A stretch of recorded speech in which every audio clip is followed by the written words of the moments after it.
Olá! Neste conteúdo vamos falar sobre o novo regime de IVA de caixa. O Decreto-Lei nº 71 de 2013 aprovou o novo regime de contabilidade de caixa em sede de IVA com caráter facultativo para entrada em vigor já a partir do próximo dia 1 de outubro de 2013. Os sujeitos passivos que reúnam condições para optar pelo regime de IVA de caixa podem exercer essa opção até ao dia 30 de setembro de 2013. Os sujeitos passivos atualmente abrangidos pelos regimes especiais de exigibilidade de IVA podem também exercer o direito à opção, uma vez que estes regimes serão revogados. Vejamos agora a informação legal mais relevante. E desde logo, quem pode optar pelo regime de IVA de caixa? Os sujeitos passivos de IVA que não tenham atingido no ano civil anterior um volume de negócios superior a 500 mil euros, que não exerçam exclusivamente uma atividade isenta ou ao abrigo do regime de pequenos retalhistas, sujeitos passivos que estejam registados para efeitos de IVA há mais de 12 meses, com situação tributária regularizada e sem obrigações declarativas em falta. Esta opção é exercida mediante comunicação à autoridade tributária através do Portal das Finanças e, como referi, produz efeitos já a partir do próximo dia 1 de outubro. Mas vejamos de uma forma mais alargada quando pode ser exercida esta opção e quando é que pode ser efetuada a desvinculação deste regime.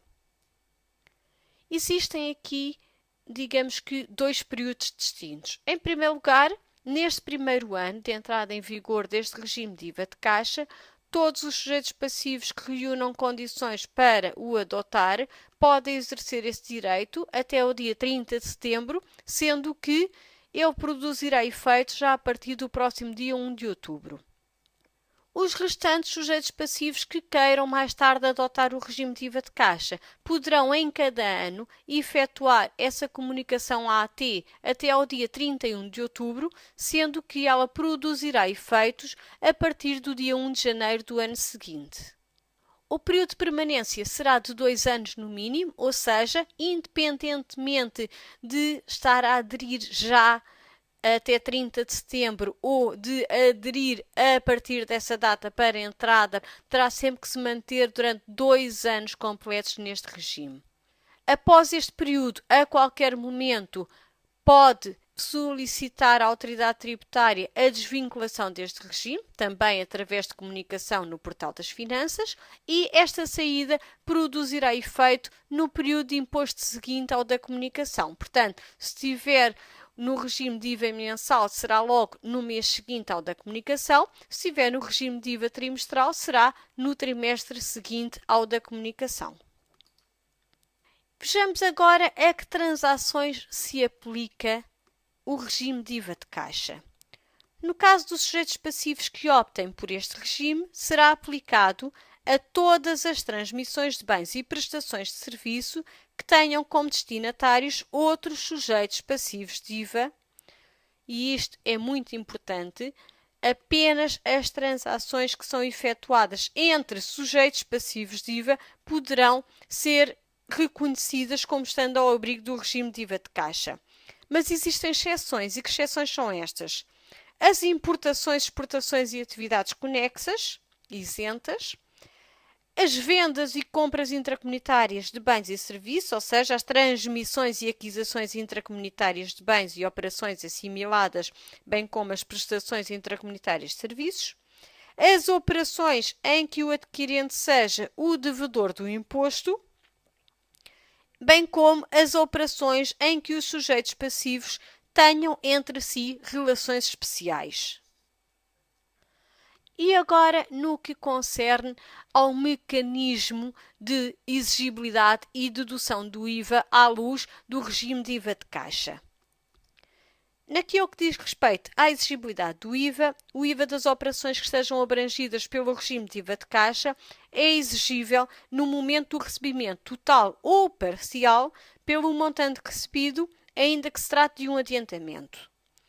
O IVA das faturas, relativamente às quais ainda não ocorreu o recebimento total ou parcial, é exigível no 12º mês posterior à data de emissão da fatura, no período de imposto correspondente ao fim do prazo. Relativamente a estas mesmas faturas, o IVA torna-se também exigível em caso de cessação da inscrição no regime de IVA de caixa e no caso da cessação de atividade. Já no que diz respeito à dedução, o IVA das compras de bens ou serviços só pode ser deduzido quando o sujeito passivo tem já na sua posse a fatura-recibo ou o recibo comprovativo do pagamento. Para além disso, o IVA das transmissões de bens ou prestações de serviços que são efetuadas aos sujeitos passivos que adotem este regime é considerado dedutível no 12º mês posterior à data de emissão da fatura, sempre que o pagamento não tenha ocorrido em momento anterior, bem como nos casos de cessação de inscrição neste regime ou cessação de atividade. Importa aqui salientar que no caso do fornecedor que não adota o regime de IVA de caixa, pode efetuar a dedução do IVA com base na fatura. Isto ainda que esteja a vender a uma entidade ou um sujeito passivo que adotou o regime de IVA de caixa. Vejamos agora quais os requisitos a que têm que obedecer os documentos emitidos pelos sujeitos passivos que estão ao abrigo do regime de IVA de caixa. Relativamente às faturas, incluindo as faturas simplificadas, relativas às operações abrangidas pelo regime de IVA de caixa, devem ter uma série especial e conter a menção IVA regime de caixa.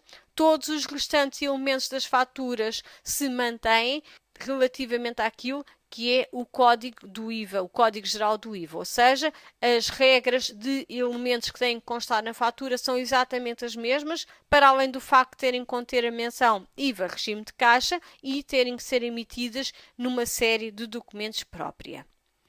No momento do pagamento total ou parcial, bem como no caso dos adiantamentos, é então obrigatória a emissão do recibo pelo montante recebido. Estes recibos são emitidos pelos sujeitos passivos abrangidos no regime de IVA de caixa ou que são emitidos a estes sujeitos passivos, devem ser datados, numerados sequencialmente e conter os seguintes elementos: o preço líquido de imposto, a taxa ou as taxas de IVA aplicáveis e o montante do imposto liquidado, o número de identificação fiscal quer do emitente, quer do adquirente, o número e a série da fatura a que respeita o pagamento e, além disso, devem ainda conter a menção IVA regime de caixa. Para além disso, importa realçar que a data de emissão do recibo deve coincidir com a do pagamento, que estes recibos devem ser comunicados nos mesmos termos obrigatórios para a comunicação de faturas, e que, em caso de não recebimento até ao 12º mês, bem como em caso de cessação da inscrição no regime de IVA de caixa ou cessação de atividade, deve ser emitido um documento retificativo da fatura, mencionando que o regime deixou de ser aplicável àquela operação. Relativamente ao registro das operações, as operações que são abrangidas pelo regime de IVA de caixa devem ser registadas separadamente de forma a evidenciar os seguintes dados. Por um lado, o valor das transmissões de bens e das prestações de serviços abrangidas pelo regime, líquidas de imposto, o montante e a data dos recebimentos, o valor do imposto respeitante às operações mencionadas, com a relevância distinta do montante ainda não exigível.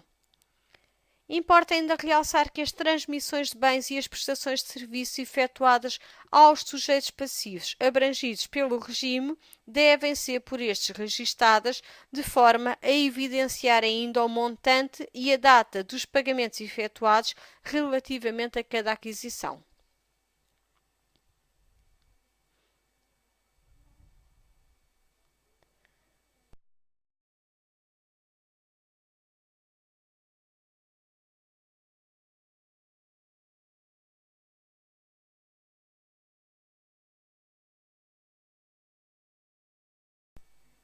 Comecemos por falar das configurações a efetuar ao nível do módulo de gestão. Assim, surgem dois novos parâmetros, dois parâmetros de configuração geral, onde os sujeitos passivos que adotem o regime de IVA de caixa deverão preencher numa primeira fase qual a data de início da adoção do regime de IVA de caixa. Portanto, a partir de que data é que estão ao abrigo do regime de IVA de caixa. Se posteriormente vierem a desvincular-se deste regime, então deverão preencher nessa altura a data de desvinculação, no parâmetro data de fim do regime de IVA de caixa. Isto para que as análises e até o apuramento de IVA da contabilidade considerem, de acordo com os valores dos recibos e pagamentos e não de acordo com os valores de faturas e compras, aquilo que é o IVA exigível e dedutível. É depois necessário criar uma nova série ao nível dos documentos de faturação. Esta nova série deverá estar configurada com a opção Utiliza regime de IVA de caixa e serve precisamente para registar, para emitir vendas ao abrigo do regime de IVA de caixa. A data do documento de faturação emitido nesta série deve ser igual ou posterior, ou tem mesmo que ser igual ou posterior, à data de adesão ao regime de IVA de caixa. Só a partir dessa data é que os documentos utilizam o regime de IVA de caixa, portanto, a aplicação não vai permitir que sejam registadas nesta série faturas que dizem respeito a datas anteriores à adesão ao regime de IVA de caixa. Portanto, já vem aqui, desde logo, como é controlado aquele parâmetro que falámos inicialmente. Depois, existem mais configurações. Existem configurações também ao nível de todos os restantes documentos envolvidos neste processo, nomeadamente ao nível dos recibos. Aqui terá também que existir uma nova série para a regularização das faturas que dizem respeito ao regime de IVA de caixa. Esta nova série tem que estar configurada com a opção Regime de IVA de caixa. Conforme referi, uma regra para os recibos é que a data seja igual à dos pagamentos, àquele em que o pagamento ocorre. Portanto, é importante que no momento da emissão exista o cuidado relativamente à data do recibo de ter a ligação, digamos assim, com a data do pagamento, em que o pagamento efetivamente ocorreu.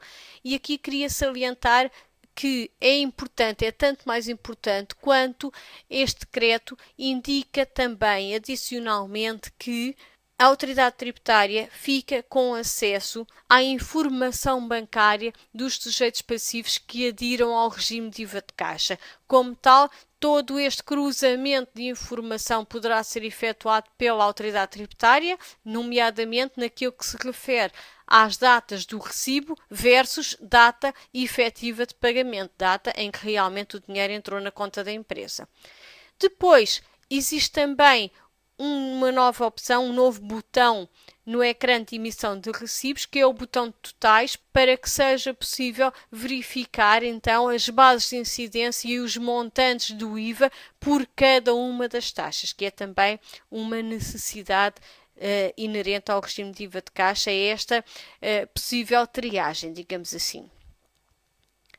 Depois, ao nível das compras e pagamentos, é necessário configurar novas séries de códigos de conta corrente para registrar tanto as compras como os pagamentos destas entidades.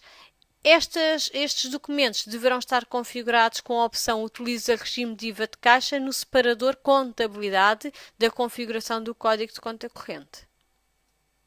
Para além da configuração e daquilo que é o registro documental, é importante também, principalmente para as empresas que não têm o módulo de contabilidade, a análise e apuramento do IVA do gestão. Também esta análise foi alvo de alterações para fazer face à adoção do regime de IVA de caixa e, de acordo com as regras deste regime e tendo em conta os parâmetros preenchidos ou não, o IVA liquidado, portanto o IVA das vendas, irá considerar os recibos processados e deduzir-lhes ou acrescentar-lhes o valor das notas de crédito e das notas de débito. Irá considerar também o IVA dos documentos que estejam por regularizar há mais de 12 meses, uma vez que o IVA desses documentos terá que ser liquidado. para além do IVA das faturas emitidas com data fim do regime preenchido. Portanto, se já tivermos o parâmetro de data fim do regime de IVA de caixa preenchido, todas as faturas que sejam emitidas com data posterior serão consideradas aqui para o IVA liquidado. Relativamente àquilo que é o IVA dedutível das compras, considerará os pagamentos processados, vai deduzir-lhe as notas de crédito e adicionar-lhe as notas de débito, vai considerar também o IVA dos documentos que estão por regularizar há mais de 12 meses, bem como o IVA das compras cuja data seja posterior à data fim do regime de acordo com o que está preenchido no respectivo parâmetro. Estas são as alterações e as considerações a ter no módulo de gestão. Vamos agora ao software ver então quais as configurações e como é que fica o registro destes documentos para as entidades que aderem ao regime de IVA de caixa e a respectiva análise de apuramento do IVA.